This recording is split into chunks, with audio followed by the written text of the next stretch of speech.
मकसद तो है दुनिया को सजाने के लिए, शम्मा जलती है पिघलती है ज़माने के लिए। या मौला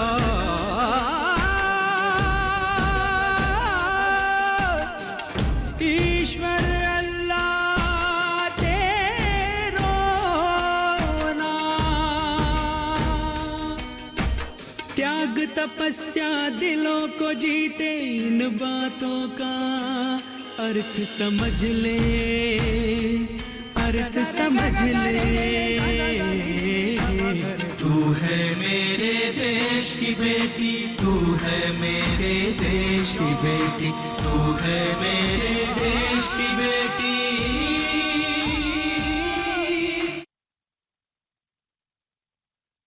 अधिक बातचीत करने के लिए हमारी सहयोगी आकांक्षा इस वक्त चंडीगढ़ से फोन लाइन पे हमारे साथ में मौजूद है। आकांक्षा, अगर देखा जाए तो अभी प्रत्याशियों के सभी नामों को लेकर ही खुलासा इस बार का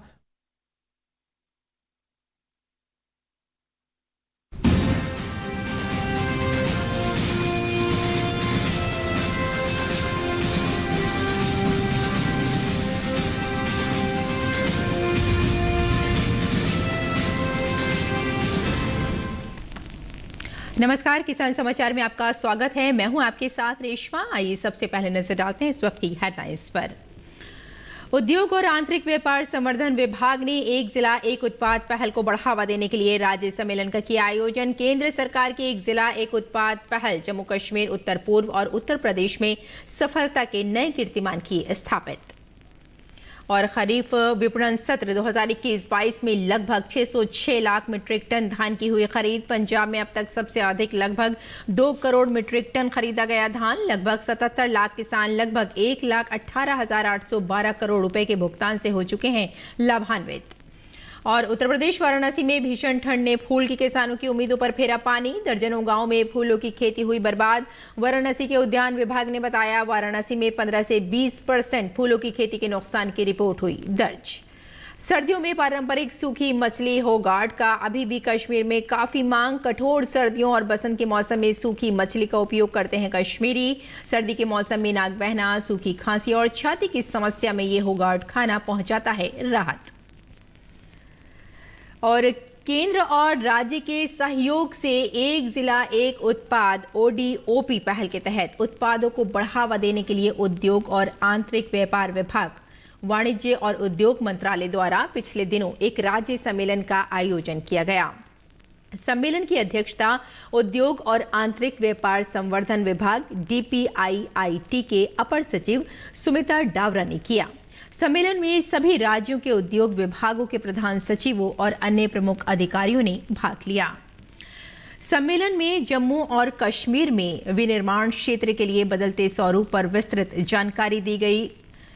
जम्मू और कश्मीर में इस क्षेत्र के लिए बदलते स्वरूप पर जानकारी दी गई। ODOP पहल के कार्य विशेष रूप से अखरोट और सेब के लिए व्यापार सुविधा पर चर्चा हुई। दुबई एक्सपो 2020 में जम्मू और कश्मीर के प्रतिनिधित्व की ODOP पहल की सुविधा और सफल खरीदार विक्रेता बैठक हुई। बाकी राज्यों को भी जल्द ही अंतर्राष्ट्रीय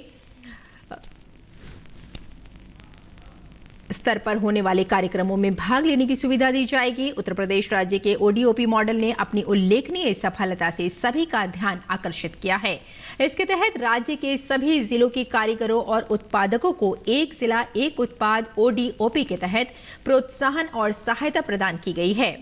उधर त्रिपुरा ने दूरस्थ जिलों को बढ़ावा देने और स्थानीय अर्थव्यवस्था को बढ़ावा देने के लिए एक रोड मैप की रूपरेखा भी तैयार की है। इसमें राज्य सरकार और ODOP टीम के बीच अब तक के सफल सहयोग और त्रिपुरा के सभी 8 जिलों से उत्पाद विकास और निर्यात को बढ़ावा देने के लिए उठाए जाने वाले अगले कदमों पर चर्चा की गई। ODOP पहल के साथ राज्य को आगे बढ़ाने के लिए एक रोड मैप भी रखा गया। राज्यों से विक्रेताओं के डेटा को साझा करने के माध्यम से ODOP टीम खरीदारों का डेटा के साथ व्यापार सुविधा को आगे बढ़ाएगी। इसके अलावा ODOP पहल के साथ मिलकर काम करने के लिए हर राज्य में एक नोडल अधिकारी की नियुक्ति करेगी, जो भविष्य की गतिविधियों की सफलता को सुनिश्चित करेगी। और अगली खबर पे नजर डाल लेते हैं। खरीफ विपणन सत्र 2021-22 में किसानों से न्यूनतम समर्थन मूल्य पर धान खरीद सुचारू रूप से की जा रही है, जिस प्रकार से पिछले वर्षों में होती रही है। और खरीफ विपणन सत्र 2021-22 में दिनांक 23 जनवरी 2022 तक चंडीगढ़, गुजरात, असम, हरियाणा, हिमाचल प्रदेश, जम्मू और कश्मीर, झारखंड, पंजाब, उत्तर प्रदेश, उत्तराखंड, तेलंगाना, राजस्थान, केरल, तमिलनाडु, पश्चिम बंगाल, NEF, त्रिपुरा, बिहार, उड़ीसा, महाराष्ट्र, छत्तीसगढ़, आंध्र प्रदेश और मध्य प्रदेश जैसे राज्यों तथा केंद्र शासित प्रदेशों में 606.19 लाख मीट्रिक टन से अधिक धान की खरीद की गई है। अब तक लगभग 77 लाख किसान न्यूनतम समर्थन मूल्य पर 1,18,812.56 करोड़ रुपए के भुगतान से लाभान्वित हो चुके हैं। और उत्तर प्रदेश वाराणसी के आसपास के गांव में फूलों की खेती बड़े पैमाने पर की जाती है, क्योंकि मंदिरों के शहर में फूलों की खपत बहुत ज्यादा है। लेकिन इस बार की ठंडी ने फूल के किसानों की उम्मीदों पर न सिर्फ पानी फेर दिया है, बल्कि आने वाला दिन उनके लिए भारी पड़ेगा। वाराणसी के चिरई गांव, बरईपुर, रोहनिया, ओखा, सारनाथ, मोहनसराय सहित दर्जनों गांव में फूलों की खेती बर्बाद हो गई है। वाराणसी के उद्यान विभाग के अनुसार वाराणसी में 15 से 20% फूलों की खेती के नुकसान की रिपोर्ट दर्ज हुई है। इसकी वजह से किसानों की हालत का अंदाजा लगाया जा सकता है। वाराणसी में मौसम खराब होने और पड़ रही भीषण ठंड की वजह से आम आदमी का जीवन तो अस्त व्यस्त हो ही गया है, साथ ही फूल किसानों की फसलें भी बुरी तरह से खराब हुई हैं। वाराणसी के गांव में फूल की खेती करने वाले किसानों के चेहरे फूल जैसे ही मुरझा गए हैं, क्योंकि पिछले 10 दिनों से भीषण ठंड, गलन और बर्फबारी ने फूलों की खेती का बुरा हाल कर दिया है। फूल की खेती के लिए मिनिमम टेम्परेचर 8 से 9 डिग्री सेल्सियस होना चाहिए। उसमें भी मौसम खुला होना चाहिए ताकि थोड़ी धूप फसलों को मिलती रहनी चाहिए। लेकिन पिछले 15 दिनों से आसमान में बादल और ओलावृष्टि की वजह से पड़ रही भीषण ठंड ने फूलों की खिलखिलाहट को खत्म कर दिया है। हालत यह है कि फूल की खेती करने वाले किसानों के चेहरे भी मुरझा गए हैं। का जो पाला गिरा था, इसलिए गेंदा का खेती जो कि एकदम नष्ट हो गया। इसके पहले जो कि बहुत बड़ा बड़ा फूलता था, जब पाला नहीं गिरा था, तो अब एकदम बेकार हो गया है, मार्केट पे जा ही नहीं रहा है। इसी के लिए हम लोग का खेती है, कमाई है, वो एकदम बेकार हो गया। जब से पाला पड़ा है सर, तब से फूल का खेती खराब। पहले तो यानी कि हरा था, हरा इसका पौधा जो हरा था, जब से लगा था इसका हरा पत्ता था। लेकिन जब से पाला पड़ा है, पूरा का पूरा जो है कि फसल जो है कि एकदम नष्ट हो गई है, पत्ता एकदम झुलस गया है। करीब करीब हो गया 20-25 दिन हो गया सर, कड़ाके की ठंड पड़ रही है। फूल का यही एक जरिया रहा आमदनी का, दाल रोटी का यही जो है कि व्यवस्था रहा। लेकिन अब देखे कैसे चल रहा है। फूलों की खेती के लिए जो न्यूनतम तापमान होना चाहिए कि 7 डिग्री 8 डिग्री, उसके साथ साथ जरूरी हो कि मौसम खुला हो। तापमान अगर कम भी होता है, अगर धूप निकलती है तो बहुत ज़्यादा प्रभाव नहीं पड़ता, मगर जो बदली युक्त और जिसमें नमी आर्द्रता 70% 80% से अधिक हो जाती है, ऐसे में सबसे ज़्यादा फूलों की क्षति होती है, चाहे गेंदा हो, चाहे गुलाब हो, चाहे अन्य भी फूल हो। इसलिए इस मौसम में फूलों की बचत के लिए ज़रूरी है कि उस पर दवाओं का छिड़काव किया जाए और खेत के आसपास धुआं बनाए, जिससे पाले का और इन सब का प्रकोप कम हो। और सर्दियों में पारंपरिक सूखी मछली होगाट का उपयोग अभी भी कश्मीर में काफी मांग में है। स्थानीय भाषा में होगाट के रूप में जाने जाने वाली पारंपरिक सूखी मछली अभी भी लोकप्रिय है और कश्मीर घाटी में सर्दियों के दौरान इसकी काफी मांग रहती है।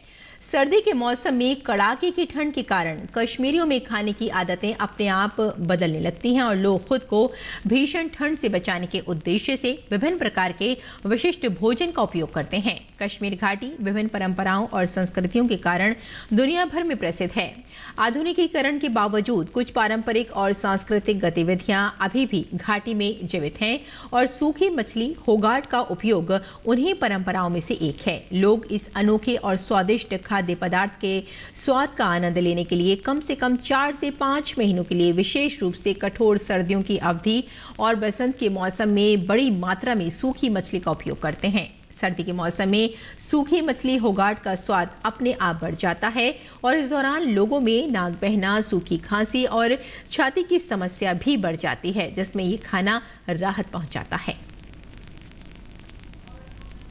ड्राई फिश पहले उसको कढ़ाई में जलाना पड़ता है थोड़ा सा, फिर गर्म पानी में सर्व करो उसको, फिर आप फ्राई करो या चाहे साग में डालो या टमाटर में डालो या किसी और सब्जी में डालो, ये बहुत अच्छा होता है, सेहत के लिए भी अच्छा है और अच्छा ये होता है। सांस्कृतिक विशेषज्ञ और इतिहासकार ज़रीफ अहमद शरीफ ने इस पारंपरिक खाने के बारे में भी बताया। ज़रूरत ईजाद की माँ है। हमें ये चीज़ें, हम तो अक्टूबर के एंड से यहाँ सब्जियाँ सुखाते थे, 2-4 महीने के लिए हमारे घरों में ये चीज़ें सुखा कर रखते थे।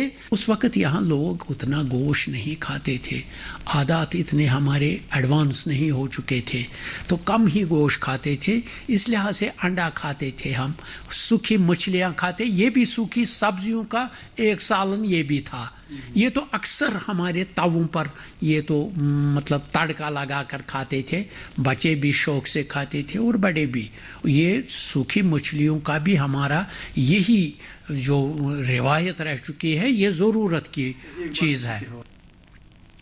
और मध्य प्रदेश के किसान कल्याण तथा कृषि विकास मंत्री कमल पटेल ने किसानों से आह्वान किया है कि फसल चक्र में परिवर्तन कर कम लागत में अधिक लाभ प्राप्त करें। कृषि मंत्री पटेल ने कहा कि जमीन की उर्वरा शक्ति को बनाए रखने और कम लागत में अधिक से अधिक लाभ प्राप्त करने के लिए फसल चक्र में परिवर्तन करना जरूरी है।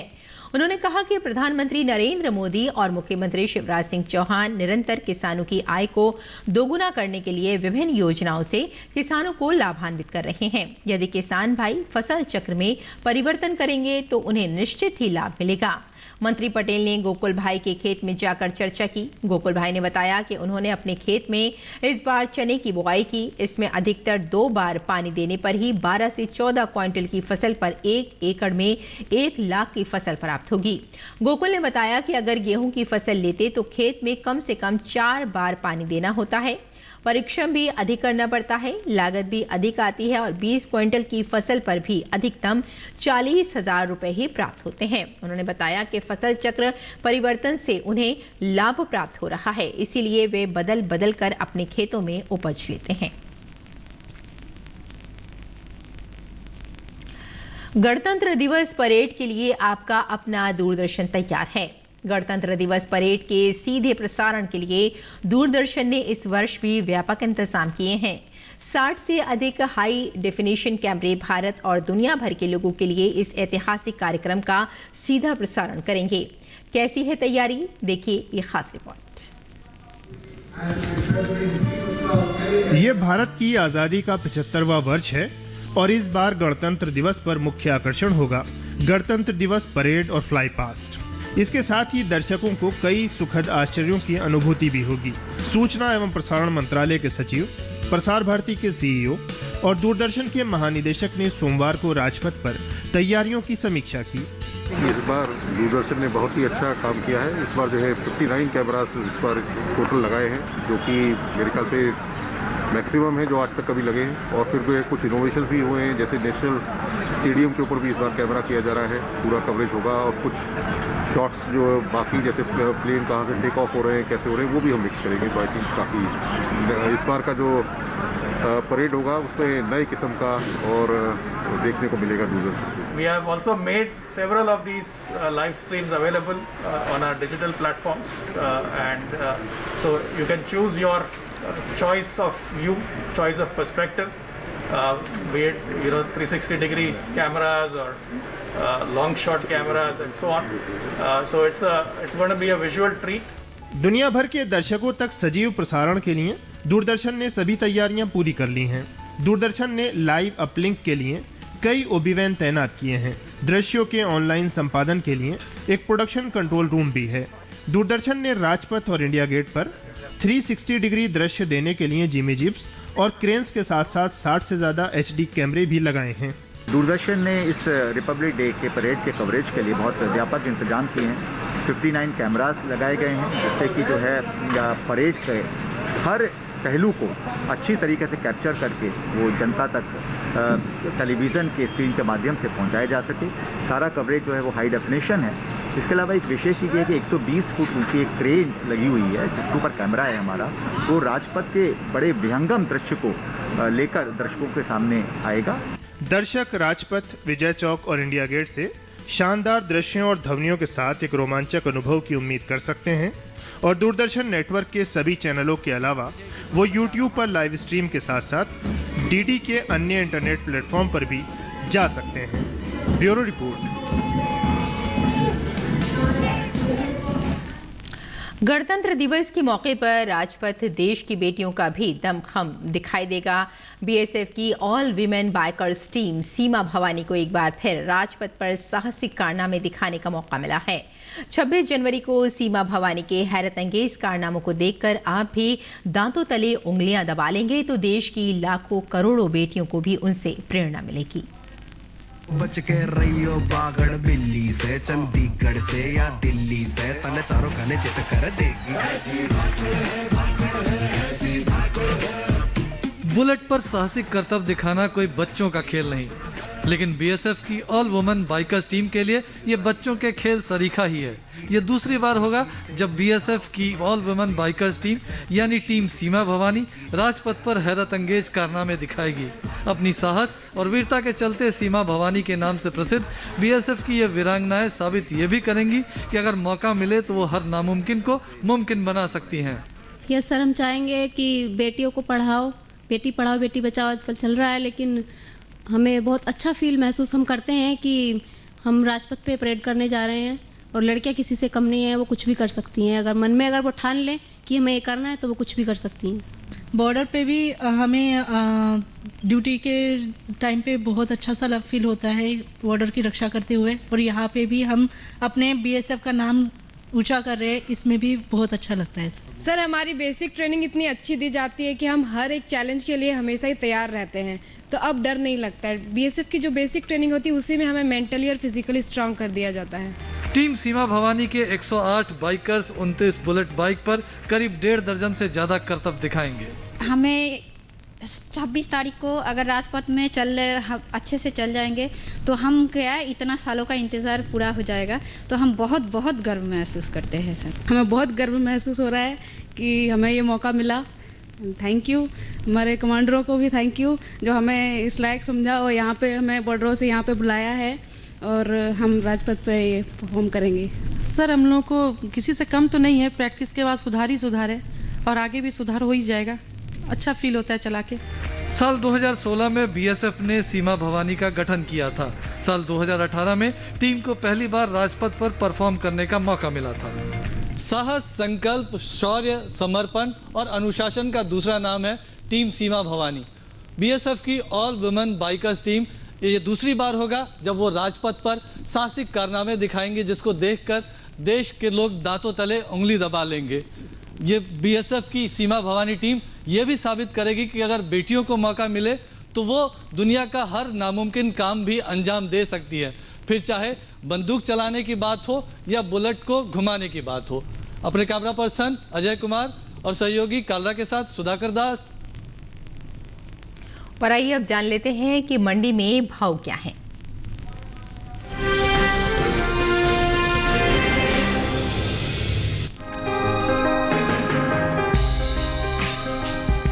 देश से होने वाली कपास के निर्यात में इस साल बम्पर इजाफा देखने को मिला है। कपास का निर्यात बीते साल के मुकाबले लगभग 2 गुना बढ़ चुका है, जिसका असर कपास के भाव पर पड़ सकता है।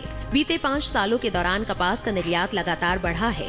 कृषि मंत्रालय की ओर से जारी ताज़ा आंकड़ों के मुताबिक साल 2016-17 के दौरान कपास का निर्यात 10,907 करोड़ रुपए का हुआ था, जो साल 2017-18 में 1,293 करोड़ रुपए बढ़कर 12,200 करोड़ रुपए पर जा पहुंचा। वहीं साल 2018-19 में कपास के निर्यात में भारी इजाफा हुआ और निर्यात 14,627 करोड़ रुपए पर जा पहुंचा। हालांकि साल 2019-20 के दौरान कपास का निर्यात 7,500 करोड़ रुपए का ही हो सका, लेकिन इस साल कपास के निर्यात में बीते 5 सालों के दौरान सबसे ज्यादा बढ़ोतरी हुई। साल 2020-21 के दौरान कपास का निर्यात 6,429 करोड़ रुपए की बढ़त के साथ 13,968 करोड़ रुपए के पार पहुंच गया है। वहीं बात कपास के हाजिर भाव की करें तो एग्मार्कनेट के अनुसार गुजरात की राजकोट मंडी में 22 जनवरी को कपास का भाव था 8,875 रुपए। 24 जनवरी को इसके भाव में 50 रुपए की नरमी आई और भाव 8,825 रुपए पर आ गया, जबकि राज्य की ही धोराजी मंडी में इस दौरान कपास के सौदों में स्थिर भाव के साथ कारोबार हुआ। यहाँ दोनों दिन यानी 22 और 24 जनवरी को कपास का भाव 9,430 रुपए पर टिका रहा। तेलंगाना की चरला मंडी में भी स्थिर भाव का सिलसिला जारी रहा। यहाँ 22 जनवरी को कपास का भाव था 8,200 रुपए, जो कि 24 जनवरी को भी 8,200 रुपए पर बरकरार रहा। राजस्थान की तरफ रुख करे तो यहाँ की सूरतगढ़ मंडी में सोमवार को कपास की खरीद 9,765 रुपए पर हुई। वहीं राज्य की ही विजयनगर मंडी में 22 जनवरी को कपास का भाव था 8,900 रुपए, जो कि 24 जनवरी को 100 रुपए गिरकर 8,800 रुपए पर आ गया। आपको बता दें कि केंद्र सरकार ने सीजन 2021-22 के लिए खरीफ फसलों के एमएसपी में बढ़ोतरी की थी, जिसके मुताबिक कपास मध्यम रेशा का एमएसपी मूल्य 211 रुपए बढ़कर 5,726 रुपए तय किया गया है, जबकि कपास लंबा रेशा का न्यूनतम समर्थन मूल्य इस साल 200 रुपए बढ़ाकर 6,025 रुपए हो गया है। कपास की उपज पर नजर डालें तो कृषि मंत्रालय ने 2021-22 के लिए मुख्य खरीफ फसलों के पहले अग्रिम अनुमान को जारी किया है। घरेलू स्तर पर साल 2021-22 के दौरान देश में कपास की पैदावार 36.22 मिलियन गांठें होने का अनुमान जताया गया है, जिसका असर कृषि उपज मंडियों में कपास के भाव पर देखने को मिल सकता है।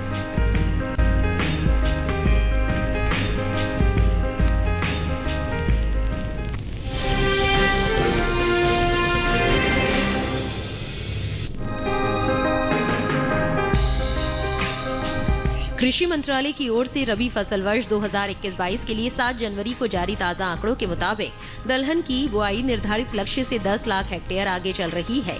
वहीं बात मूंग की खेती की करें तो दलहनी फसलों में शामिल मूंग का रकबा बीते साल के मुकाबले पीछे चल रहा है।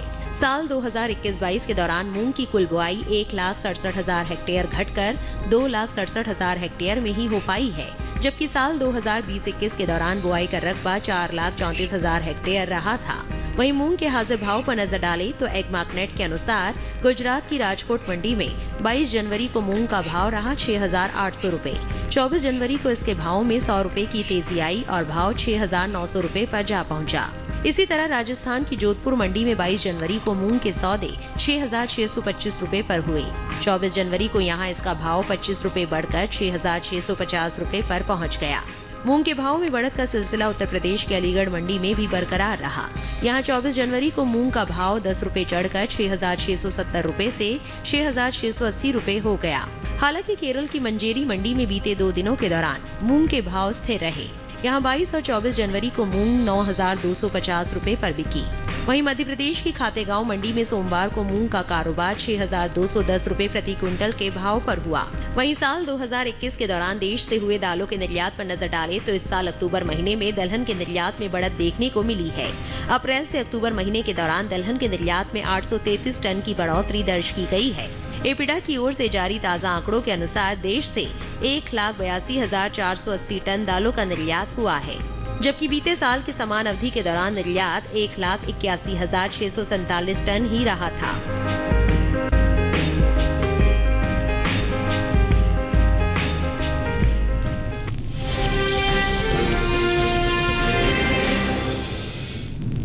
और खेती किसानी की खबरों के साथ साथ आइए नजर डाल लेते हैं कुछ और खास खबरों पर।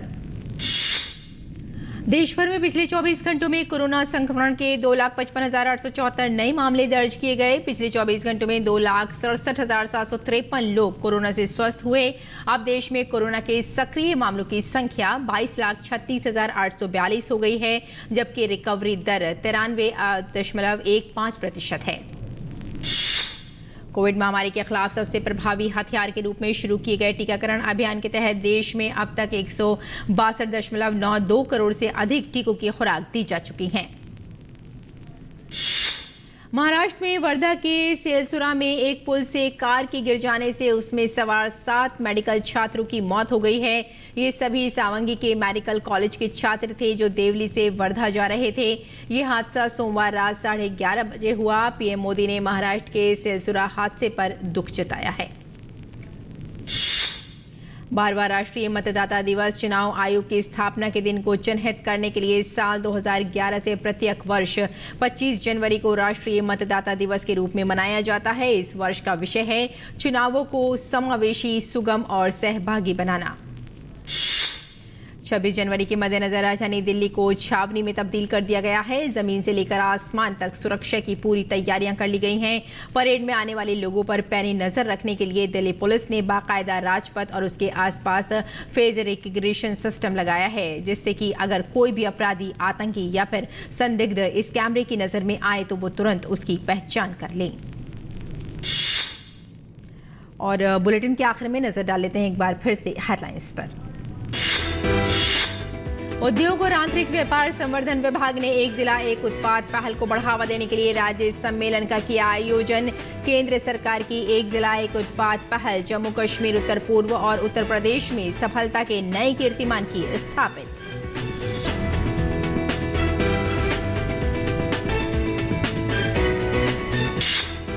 खरीफ विपणन सत्र 2021-22 में लगभग 606 लाख मीट्रिक टन धान की हुई खरीद। पंजाब में अब तक सबसे अधिक लगभग 2 करोड़ मीट्रिक टन खरीदा गया धान। लगभग 77 लाख किसान लगभग 1,18,812 करोड़ रुपए के भुगतान से हो चुके हैं लाभान्वित। उत्तर प्रदेश वाराणसी में भीषण ठंड ने फूल के किसानों की उम्मीदों पर फेरा पानी। दर्जनों गांव में फूलों की खेती हुई बर्बाद। वाराणसी के उद्यान विभाग ने बताया वाराणसी में 15 से 20% फूलों की खेती के नुकसान की रिपोर्ट हुई दर्ज।